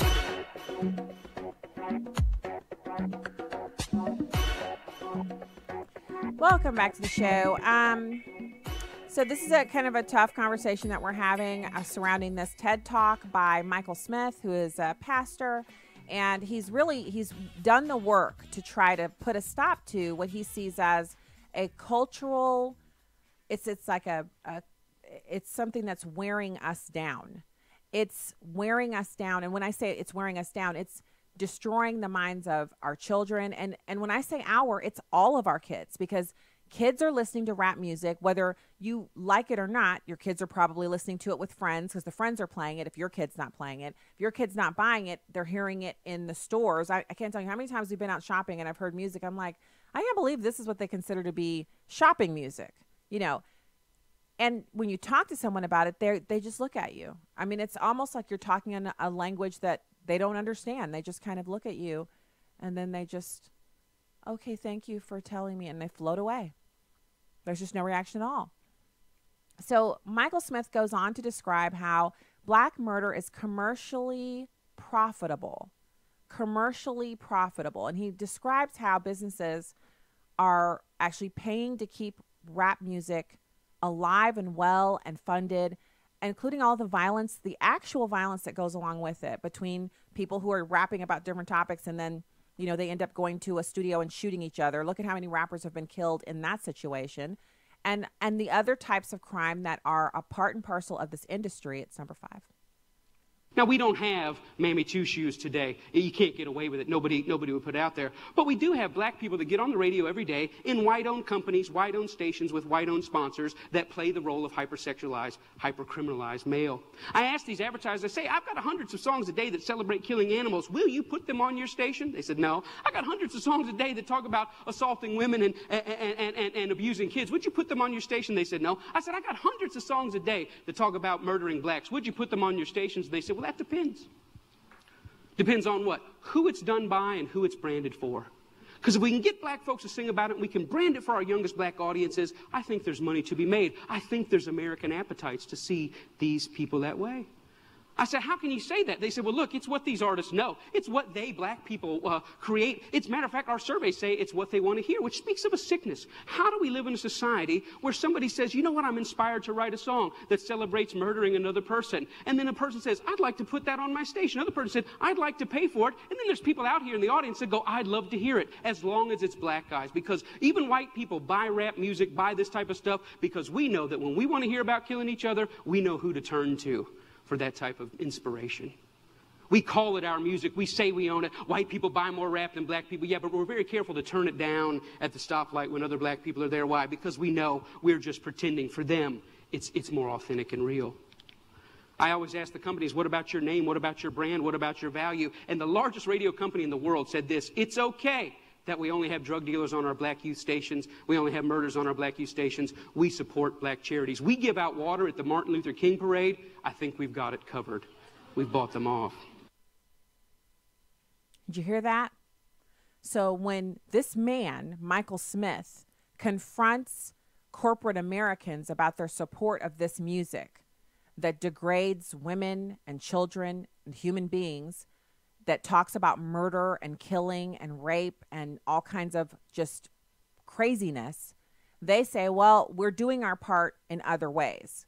And it's not just handing out water at parades. When Al Sharpton comes calling, they write the check to him. When the Reverend Jesse Jackson would come calling, they would write the checks to him. It's widely known that those guys don't use that money to improve the plight of black Americans or anyone who's poverty stricken. They take that money and they enrich themselves with it. But when they go to corporate America, they want that approval. And those guys used to be spokespersons for the black community. And so they would write the checks to them, which then gave them carte blanche to continue to support this music, which, as we all know, when we look at Silicon Valley and Steve Jobs and, Bill Gates, they don't allow their kids to have cell phones. Steve Jobs, when he was alive, his daughter did not have a cell phone. She didn't have an iPad. They wouldn't allow their children to play with the products that they create because they know that cell phones and iPads for young children and for teens, too much use, it can be damaging. They knew that. But they protect their own, but for everyone else, the consumption is, it's up to you to figure out if your child's listening to rap music. It's up to you to figure out if the music that your child's listening to promotes and glorifies violence and rape and degradation. We're going to make the music. Your kids are going to buy it unless you take control and do something about it. That's their position. Again, when I hear Michael Smith say it's about racism, and he does make some points in his piece that, blacks are seen as less than. Blacks are much more likely to be involved in criminality. Most Americans who are white believe that black people are more criminally minded. He goes into a lot of that. And, the statistics are the statistics. I don't know what most white Americans believe. I don't like dealing in that, because for every person you find that agrees with his statements, you can find another person who doesn't agree. And I know a lot of white people, and I don't think that they're automatically thinking I'm a criminal or my children or my husband or any black person that they meet. I think it bears more of a nuanced conversation than just saying most white people believe. Most black people are. Those are not statements that you can quantify and support scientifically. And anecdotally, they never hold up. But he's making a point here that we cannot ignore. He goes on to talk about what you can and can't sing about. And so what I'm going to do is we're going to go through that and talk a little more. I'll put the call lines open if you want to weigh in on this. I know so when I bring on this kind of a topic, it's uncomfortable for everyone. And people tend to want to become defensive. But I'm not accusing anyone of anything. This isn't about me demonizing anyone. It's about calling to attention a glaring issue. It's garbage, this music. And when that garbage is allowed to flourish and it's pushed out and all of the kids in a certain age range are consuming it and normalizing it, it's a part of the culture that we keep talking about as Christians we want to change.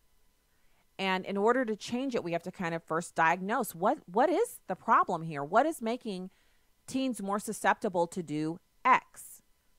You know, the rap music glorifies sex outside of marriage, and it really demonizes marriage or any kind of loving relationship. It makes that appear to be something weak that, you know, lessens a person's masculinity or their statue for men. We don't want that to be the way our kids think, but the music they're listening to is promulgating that. So Michael Smith goes on to talk about how you can't sing about killing animals or, you know, date rape, et cetera, et cetera. And he makes just this, like, it's such a common sense point here. It's number 6. In the mainstream marketplace, people should hesitate associating their name with certain content. You know, there's certain stuff you can't buy at the store, certain stuff you can't get on iTunes because their brand doesn't want it. But if you want to hear black people celebrating killing black people, they got thousands and thousands and thousands of those things to sell you. I don't think it's about censorship. I think it's about American cultural hypocrisy. Because here's the truth. These black entertainers, they can't sing just about anything. There's some stuff that'll get them fired, and they get dropped, and they get fired, and they get slapped on the wrist, and they get disciplined all the time. Why? Because sometimes they step over the bounds. A very famous case is what happened with Rick Ross. Rick Ross is the Mammy Two Shoes, one of the many Mammy Two Shoes of our day. He's a black entertainer in a world carved out for him, and a role carved out for him by white entertainment companies. And one day he talked about, in the middle of a song that celebrated dealing drugs and killing blacks, he made a reference to date rape. And when he made that reference to date rape, that set social media on fire. That got 100,000 petitions in 24 hours. Hey, buddy, date rape is no joke. That had white people standing outside of Reebok in New York saying, you better take this seriously. We're tired of a rape culture in America. One line in one song moved the masses. And you know what Reebok did? Did they stand by him and say, hey, we believe in freedom of speech. We believe in freedom of expression. It's just a song. Calm down. No, they fired his tail on the spot. The president came out and said, this goes against our high standards. He's gone against the values of our brand. Shame on Rick Ross. We're disappointed. He doesn't know how serious date rape is. And when I saw that, I thought, wow, how convenient. Isn't that amazing? But here's what really happened. It's not their brand. It's not their values. Rick Ross went off script. He was hired to get black customers, and they think that black customers go with black bait. And in America, black bait is the hyper-criminalized, hyper-sexualized portrayal of black people. And as long as he had sung about that, the stuff that got him hired, he still have a job at Reebok. But when he touched other sensitivities that affect us, he lost his job. And so that is some pretty stunning conversation there, the story that he's talking about with Rick Ross. And it's true, it happened. I remember when it happened. And here's something else interesting that he shared towards the end before he completes his talk. He talks about how it took him 5 years of protesting, you know, kind of by himself, to get one corporate sponsor to stop sponsoring this type of content. He said, your ad is coming on before and after this content that glorifies rape and murder, and you should not be affiliated with it. And after 5 years of pushing the issue, he was finally able to get one corporate sponsor to step back and say, no, we won't be affiliated with this anymore. But everybody else is still, you know, if it comes through their ad agency and they say, we want to place, you know, this many hundreds of thousands of dollars worth of your ads on this station, BET, MTV, or around this show, this DJ show on MTV, BET, and here's a sampling of what they play on that program, and the orders get signed, and the money gets paid, and the ads are placed, and that ad revenue goes back to, part of it goes back to the person who's making the music. It goes to their advertising executives. It goes to the people who put together the music, the music industry, the producers, the distribution systems. Everybody gets paid. And as they're getting paid, it's piped right in. Just like these earbuds I'm listening to this program on, listening to American Family Radio and Urban Family Talk in my ear over the commercial breaks, just like you are. Kids got these earbuds in, and they're hearing the constant mantra of, so when this person does such and such to you, they deserve this. they deserve a bullet. When that, pejorative for a woman doesn't give you what you want, you're supposed to do this, you're supposed to do that. Women are this, women are that. And the complete, there's if you've not seen what's going on online, and this is not anyone's fault that parents are kind of disconnected from what their kids are into. That's kind of normal. We like our music from when we were kids. Our kids are listening to the new music. They're watching the new music videos. But most of the new music videos are nothing but twerking and women gyrating around. And that used to be something that was frowned on in the Black community. And then it was normal. And then it was frowned on in the larger society. And now it's just normal for any person, any woman to do it. It's just everywhere you look online, on YouTube, on Instagram, the videos are of women, who can twerk the hardest and the fastest and all of that. That is an outgrowth of the rap music industry. And so I want to address really quickly, somebody, probably quite a few people are listening to this and are saying, I listened to rap music and I turned out great. So did I. When I was younger and all of my friends were listening to it, I was like, well, my friends are listening to this. Back when I was a kid, rap music was a lot cleaner than it is now. But it was still, the seeds of what it is today. This is not, a wild and fanciful dance with the idea that if you just listen to rap music for 10 minutes, you're going to go kill people or what have you. No, not at all. I never said anything like that. And if you think I'm saying that the rappers themselves are responsible for the large-scale cultural degradation that we see because other people aren't responsible for their own actions, that's wrong too. But I'm saying it's a huge factor. We can't deny the fact that there are no Asian rappers, that there are no Asians who rap about Asian women being prostitutes. They don't rap about rape. Sometimes people make correlations between rap and rock and roll music, and there are some questionable lyrics that have been sang out in rock and roll music, but rock and roll music doesn't have nearly the saturation that rap does. It's almost fallen out of favor, comparatively speaking, when you look at the sales. Just Google the sales for the different albums for the top people who make rap music and the top people in the rock and roll world. They're still making some money, but it's nothing like it used to be in comparison.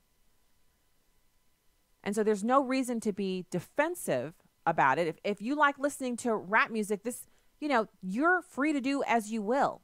Just like I'm free to sit here on this air and say that this is a problem that we've allowed to grow. We've allowed it to get to where it is now. And we can't see around the corner to see what the next step is. But we can see that with the growth, it's exponential, the growth and exposure of rap music and the culture surrounding it, there has also been a comparatively stark decrease in religion and Christian worldview in public life.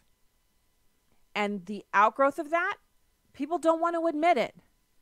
But look at the school shootings. Look at what the children are doing now. They're watching pornography. Almost like they say, the statistics are now well over 80%, almost 90% of children have seen pornography by the time they're 12 years old. And that children no longer see sex as just something for married people or something in a relationship. It's just something that two people can do. And I said two people, not a man and a woman or a girl and a boy. Two people, any two people can do.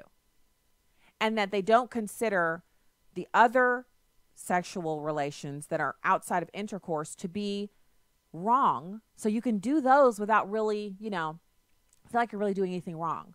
That's kind of thanks to Bill Clinton opening those doors up.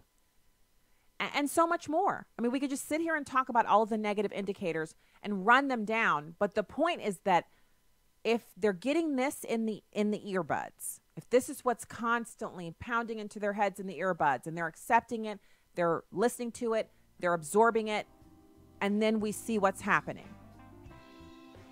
It has to be connected. And it has to be something that we're shocked and saddened by, that we want to stop. Not because it's only happening to the Black community, but because everyone is consuming what is being produced. So We'll take your calls when we get back. 866-963-2037, and I have some more info for you, so stay there.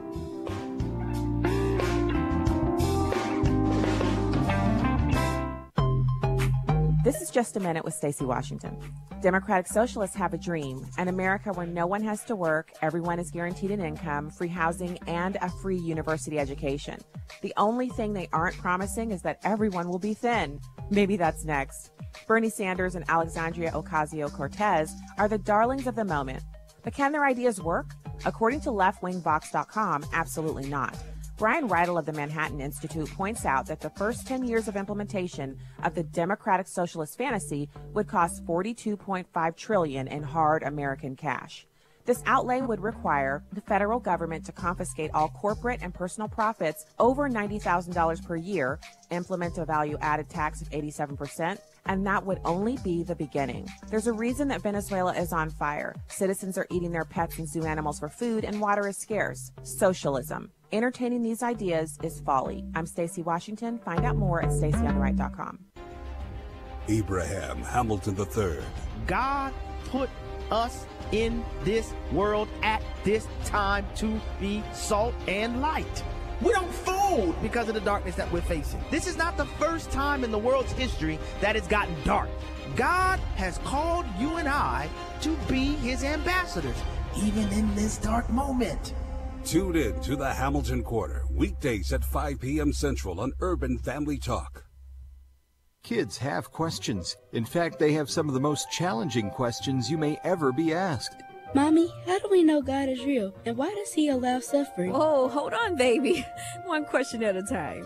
Why not prepare yourself with the 21 Toughest Questions DVD set from Focus on the Family and the American Family Association? Dr. Alex McFarland offers insight and clarity to help parents communicate their faith to their children. Order yours today at afastore.net. Securing America. Not far from the San Francisco airport is a secret warehouse where government agents are fighting the opioid crisis one shipment at a time. It's one of 9 international mail facilities in the U.S. where overseas mail is sorted and screened by Customs and Border Protection agents. They say they intercept fentanyl and other drugs on a regular basis, often concealed in small amounts. Ryan Spradlin is special agent in charge with Homeland Security investigations. We've seen a lot of activity with, criminal organizations, transnational in scope, that again they recognize that they can make a lot of money with opioids. While commercial shippers like FedEx and UPS must provide customs officials with packaging information in advance, making suspicious mail easier to spot, there's no such requirement for the U.S. Postal Service. In San Francisco, Claudia Cowan, Fox News. You can download episodes of Stacey on the Right from the podcast page on AFR.net or UrbanFamilyTalk.com. Now, back to the show on American Family Radio and Urban Family Talk.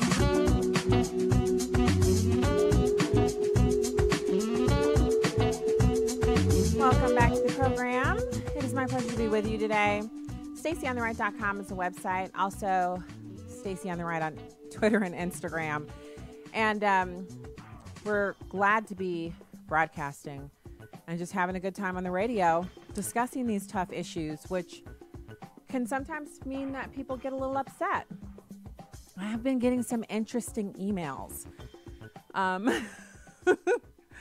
am not going to address them. You have to know that it's not my first foray into getting emails where people are either happy or upset or direct messages. And so if I get them and I respond, it's because I feel like it's worth a response. And if I don't respond, it's nothing personal, but so anything that's insulting is probably not going to get a response. Anything with threats in it, that type of stuff, you're not getting anything back. I've been down that road too many times before. And if it's something that's clearly meant to, elicit a response as opposed to information gathering or something like that, then, again, probably not going to get a response. So I'm not discouraging the emailing and all of that, the direct messages. I'm just saying, I don't think many people would respond to some of the different things that I've seen come through. So Just to let you know, nothing personal. And for people who are wanting me to stop, I've heard that before too. Not doing that. In fact, I've heard it from the most interesting quarters. And it's funny how when you pray for something and you ask the Lord, if you want me to do this, will you let me do this? And that's an interesting prayer, which Stacy of old would never have prayed. Like, I would say, that sounds double-minded almost, to say, Lord, if you want me to do this, would you let me do this? Well, what I've learned is that everything I think that I want the Lord for, God wants me to do this, not all of that is actually what he wants me to do. And so when I say, you know what, if you want me to do this, will you let me do this? And I mean it. And then I just let it go. And then that comes to pass. The opportunity for me to do something comes to pass. And then I have to say yes or no. And I go forward because I'm like, wow, I've been praying for this. And then I just kind of said, you know what? I'm praying for this so much that maybe I'm outside of what God wants me to do. And then it's as if he's saying yes. Then when you've got that, you can kind of run with it. But that's when of course, you're going to get people saying to you, well, you should stop doing that. And that's when I know exactly that I'm doing the right thing. Because I'm like, you're telling me to stop doing this. I already prayed it. If God didn't want me to do this, this would not be what he would have me doing right now. So thank you, but no thanks. So, to kind of talk about it, but not talk about it. So we have also got, I just was really surprised to see, it's good news, but it's also gives the left something else to talk about. They're always so deranged about Donald Trump. And what I'm talking about here is that breaking right now, they're saying Trump pulled ex-CIA Director Brennan's security clearance, but it's not the president who's doing the pulling. Apparently, they've just announced that Brennan's security clearance has been pulled. And I think it's been pulled because of his really poor behavior on online social media and in his punditry. He's working for MSNBC. And if he wouldn't have done the kind of things that he's done, said the kind of things about President Trump being a treasonous spy, et cetera, then he probably wouldn't have had his clearance pulled. And so I'll just say, as someone who held a security clearance, and it wasn't even a high one, it is very, very easy to get your security clearance pulled. I don't care if you're special. It seems like these people feel like they have a right to their security clearance.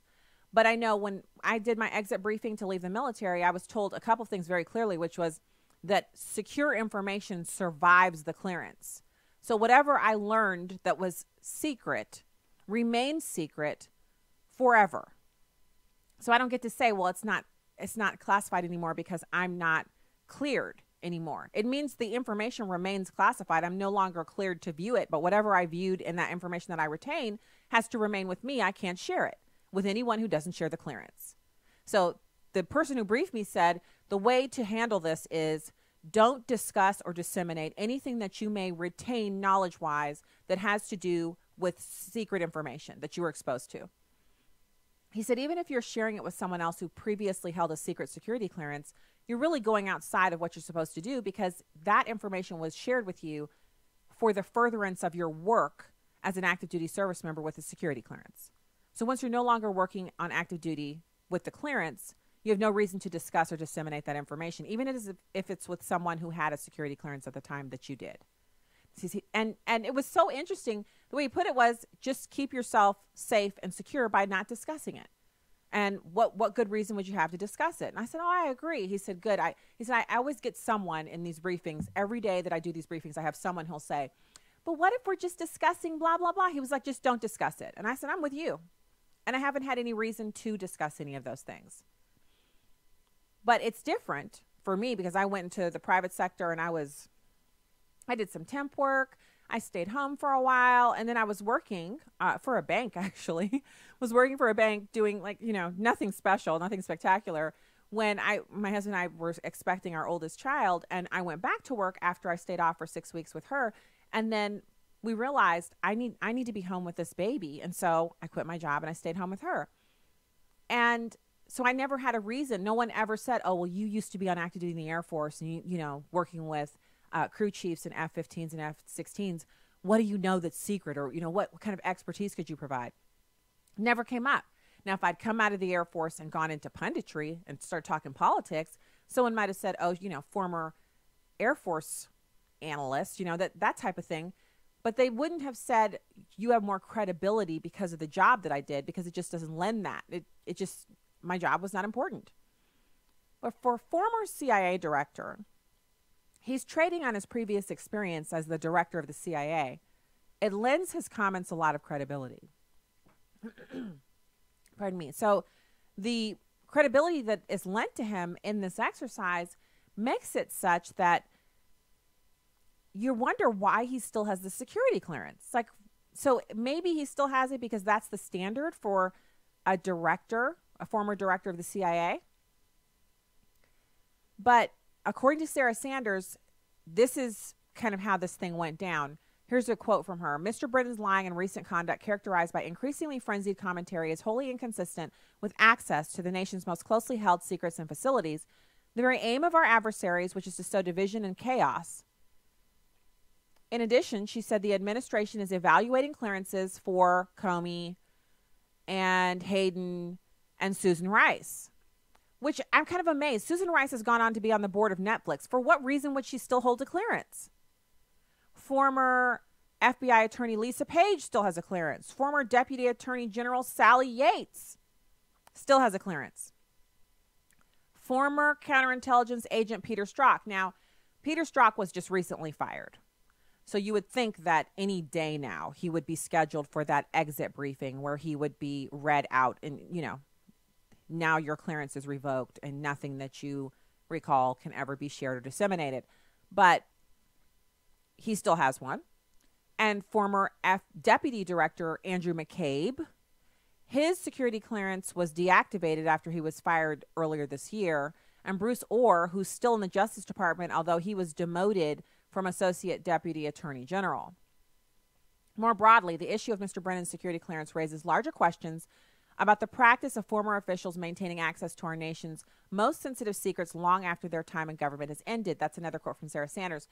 I agree with that. And not because these people have been shown to be harsh critics and unfair in their characterizations of the president and the Trump administration, but because, as a matter of course, regular people who leave the government, like myself, have their security clearances revoked, because that should be the order of the day. Having dozens of people running around the country with access to secure facilities with, access cards and key cards that still function does not serve our government. It doesn't serve our security apparatus. It doesn't serve any good purpose at all. It makes you wonder, are they still working? They're not working there anymore, but are they still working? They've retired, but are they still working? Like Supreme Court justices agree when they become Supreme Court justices that they will work until a certain age. And then when they retire, they're still available to assist with cases. So even though they may be retired, they're still, according to what they signed to become a Supreme Court justice, they're basically saying they're doing this for life. When they go into retirement, they're not actively on the court, but they're available for, consultation. Their expertise is still available to the nation, especially to the Supreme Court justices and the clerks and everyone. But that's not the case with these individuals. So Comey has actually announced that he doesn't have a security clearance anymore, which is pretty typical for someone who was fired. Hayden also said on Twitter that he did not go back for classified briefings, but he would occasionally be asked to offer a view on something. So people have still been reaching out to him for his advice on certain items. Senator Rand Paul, Republican from Kentucky, of course, said back in June that he spoke to the president about the very issue. And of course, Fox News host Tucker Carlson also called for Brennan's clearance to be removed after he reported that he still had it. I don't think this is a partisan type of a thing. I think it's a good government practice type of a thing, that it appears that they've become very lax in this area and they need to tighten it up. And when they tighten it up, the added benefit will be that we have fewer people running around who have the security clearance to access, facilities, who are being asked to comment or analyze information that they shouldn't have access to. If they're leaving, if they're retiring, that's just it. So there's a report out on the apnews.com, that Black Americans aren't buying Omarosa's turn against Trump.